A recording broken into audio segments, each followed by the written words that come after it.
Kapan waktu terburuk dalam sejarah? Majalah Time memutuskan ini adalah tahun 2020. Saya rasa majalah Times ini seharusnya mempekerjakan seorang sejarawan yang kompeten. Ini adalah masa pertikaian dan kerusuhan politik yang pahit, yang memburuk menjadi kekerasan. Dan di atas segalanya, pandemi yang membuat kita kehilangan keseimbangan. Masing-masing pikiran kita diselimuti hal yang mengganggu. Rasanya seperti kita menjumpai planet ini pada waktu yang sangat aneh dalam hidupnya. Tapi percayalah, ini bukan yang terburuk. Dalam video ini, saya akan memberi Anda kesempatan untuk bangun di periode lain yang lebih menantang, agar tidak menilai tahun 2020 adalah momen panas. Anda akan mendapati seperti apa hidup tanpa matahari, bagaimana aturan satu orang yang absurd bisa menghancurkan nasib ribuan orang, dan yang mana tahun terburuk dalam sejarah manusia.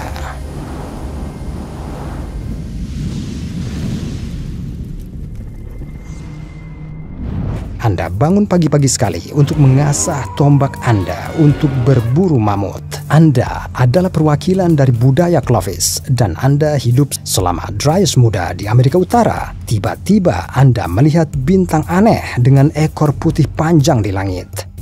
Ini terus meningkat naik dari hari ke hari. Anda hidup di masa ketika orang tentu saja belum tahu apa-apa tentang luar angkasa. Dan mereka tidak menyadari bintang aneh ini sebenarnya adalah asteroid besar, terdiri dari pecahan-pecahan dengan diameter hingga 4 km. Dan kemudian, benda mematikan ini menabrak lapisan es Amerika Utara dan Eropa. Energi yang dilepaskan pada saat itu memicu serangkaian kebakaran. Anda merenggut istri Anda, anak-anak Anda, dan lari menghindari api. Sejumlah besar abu dan hutan kontinental lebat yang terbakar bercampur dengan sejumlah besar uap air yang dilepaskan ke atmosfer dari dalam asteroid yang berdampak pada bumi. Selubung hitam ini menutupi matahari sehingga perjalanan Anda berlanjut dalam kegelapan. Air glasial mulai mencair. Anda dapat melihat ombak setinggi 200 kaki bergulung-gulung di utara. Saat ini, mereka akan sepenuhnya menutupi Tower Bridge. Hanya beberapa waktu yang lalu, Anda menyelamatkan diri dari api. Dan sekarang, Anda dan keluarga Anda akan hanyut oleh ombak. Air lelehan mengalir ke Atlantik. Arus laut akan berhenti selama beberapa dekade, menenggelamkan dunia kembali ke zaman es kecil yang akan berlangsung selama 1000 tahun. Sekarang, Anda adalah seorang pengembara tunawisma yang mengembara mencari setidaknya beberapa tanaman atau hewan yang masih hidup untuk memberi makan keluarganya. Atau, haruskah saya mengatakan mereka yang tidak mati di perjalanan? Jika pada zaman dahulu kehidupan manusia terancam oleh fenomena luar angkasa dengan perkembangan masyarakat, kerusakan universal dapat disebabkan oleh manusia itu sendiri. Waktu terburuk untuk alasan politik. Anda bangun pagi lagi karena Anda adalah seorang petani Cina miskin di akhir abad ke-20. Anda harus pergi bekerja dan mendapatkan poin. Bertahun-tahun kemudian, sistem remunerasi seperti itu akan ditampilkan dalam serial Black Mirror sebagai versi peristiwa dalam waktu dekat distopia. Dan pemirsa bahkan tidak akan tahu bahwa hal-hal seperti itu sudah ada di masa lalu. Pemimpin Cina, Ketua Mao Zedong, mengembangkan rencana ekonomi dan sosial untuk modernisasi yang cepat. Upah dan uang diganti dengan poin kerja. Tidak ada milik pribadi. Juga, mulai sekarang semuanya milik komune. Jutaan petani terampil dipindahkan dari pertanian ke manufaktur.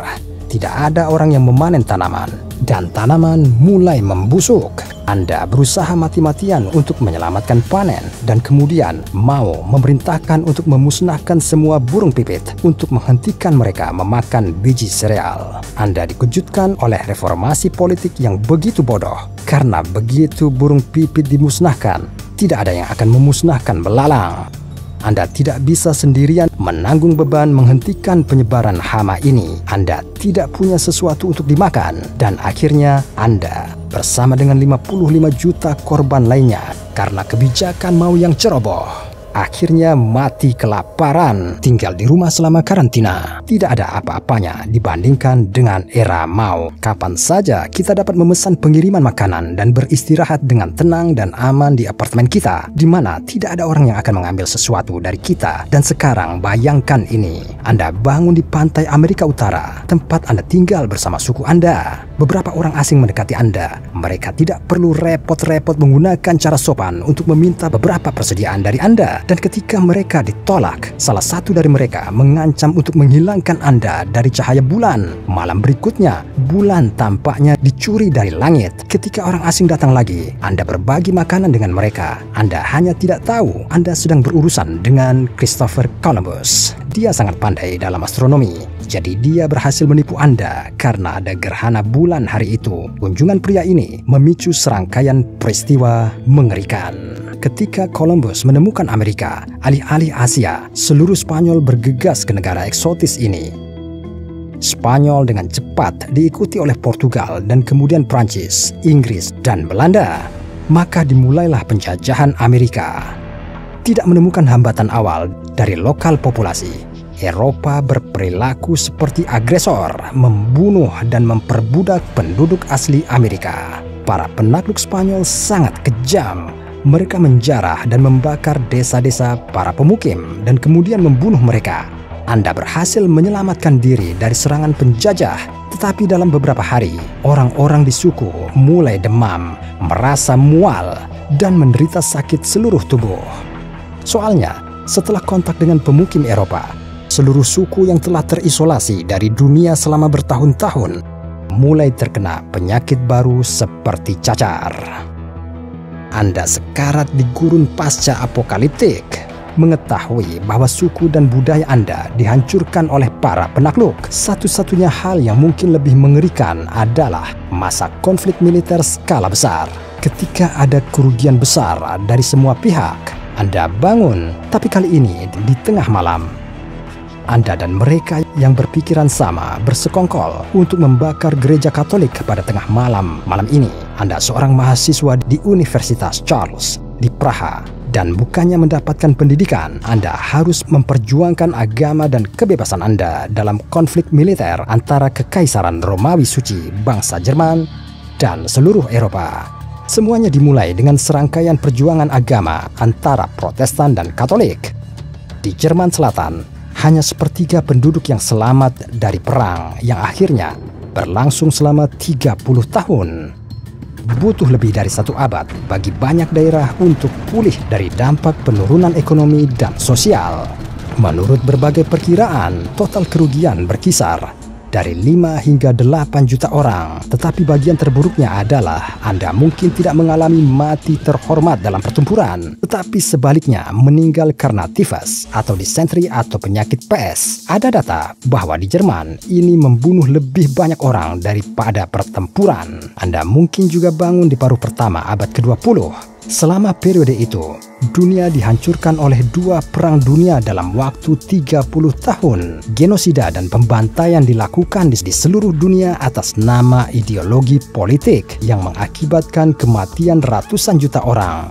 Bahkan, jika Anda seorang veteran yang berhasil selamat dari Perang Dunia Pertama, Anda bisa berakhir sekarat karena pandemi flu Spanyol. Itu merenggut nyawa hingga 100 juta orang. Ini 5% dari populasi dunia. Namun konflik paling dahsyat yang pernah disaksikan dalam sejarah adalah Perang Dunia Kedua. Ini adalah batas kekejaman manusia. Selain aksi militer yang jelas memakan banyak nyawa, Nazi diperintahkan untuk memusnahkan semua orang Yahudi, juga orang Roma, beberapa orang Slavia, saksi-saksi Yehova, perwakilan komunitas LGBTQ+, dan orang-orang cacat mental dan fisik. Selama tahun-tahun itu, jumlah kematian mencapai 18 juta orang. Namun, agresi tidak hanya datang dari Nazi. Pada tanggal 6 Agustus 1945, Amerika menjatuhkan sebuah bom atom terhadap warga sipil tak berdosa di Hiroshima, di Jepang. Ini meledak dengan energi 15.000 ton TNT. Bom itu menghancurkan dan membakar sekitar 70% bangunan. Ledakan itu membunuh sekitar 40.000 orang dan mereka yang selamat menderita penyakit kronis, kanker, dan efek radiasi lainnya selama sisa hidup mereka. Karena itu, ketika Anda pergi tidur selama Perang Dunia Kedua, Anda tidak akan pernah bisa yakin akan bangun. Rumah Anda bisa diledakkan, dibakar, atau Anda bisa ditembak saat tidur. Tapi tetap saja, yang mana waktu terburuk untuk hidup dalam sejarah? Peristiwa terakhir yang akan saya ceritakan sangat mirip dengan bencana yang saya mulai tadi. Pagi terburuk dalam sejarah terlihat seperti ini.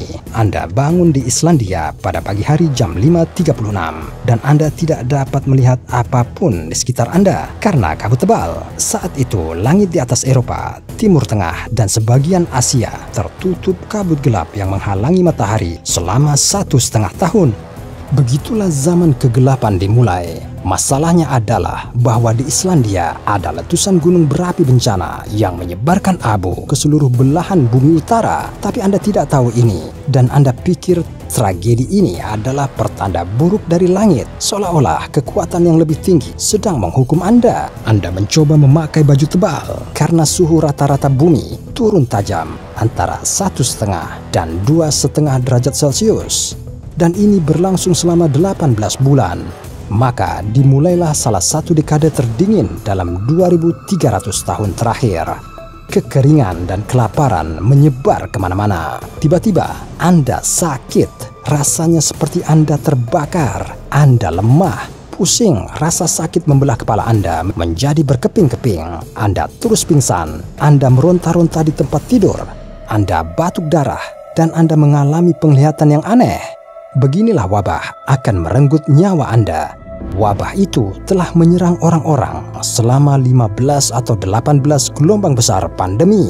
Penyakit itu membunuh sekitar 50 juta orang. Mayat menyelimuti jalan seperti karpet. Bagaimana pendapat Anda tentang masa pandemi sekarang? Apakah kita benar-benar hidup dalam tahun-tahun terburuk? Faktanya, orang tidak pernah hidup lebih lama, lebih baik, lebih aman, atau lebih kaya daripada saat ini. Pada abad ke-18, harapan hidup rata-rata penduduk dunia hanya 29 tahun. Dan hari ini, rata-rata kita dapat mencapai 70 tahun. Hanya selama 25 tahun terakhir, 1/7 umat manusia telah diselamatkan dari kemiskinan ekstrim karena pertumbuhan ekonomi. Lebih banyak orang dari sebelumnya memiliki cukup makanan. Pengobatan modern membuat kemajuan yang signifikan. Dan penyebaran demokrasi membuat dunia lebih bebas dan lebih aman. Lompatan menakjubkan ini merupakan pencapaian terbesar dalam sejarah manusia. Tulis di komentar alasan Anda mengapa menurut Anda waktu yang kita jalani adalah yang terbaik, dan subscribe channel ini.